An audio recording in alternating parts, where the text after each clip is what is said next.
Hi friends, వేపిన శనగపప్పుతో ఎప్పుడైనా sweet item try చేస్తారా? అదేంటి చట్నీ చేస్తారు, స్వీట్ కూడా చేస్తారు అనుకుంటున్నారా? నేను కూడా రీసెంట్గానే చూశాను, చాలా సింపుల్ అనిపించింది, అందుకే ట్రై చేశాను అనమాట. టేస్ట్ మాత్రం చాలా బాగా వచ్చింది. దానికోసం ముందుగా వేపిన శనగపప్పు ఒక బౌల్లో తీసుకొని ఇందులోనే పాలు కూడా యాడ్ చేసుకుని పావు గంట సేపు నానబెట్టుకున్నాను.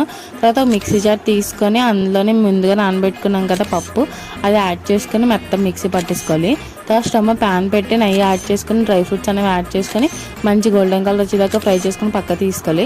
తర్వాత ముందుగా మిక్సీ పట్టుకున్నాం కదా, ఆ పేస్ట్ అనేది యాడ్ చేసుకొని మధ్యలో నెయ్యి యాడ్ చేసుకుంటూ పచ్చివాసన పోయేదాకా బాగా ఫ్రై చేసుకోవాలన్నమాట.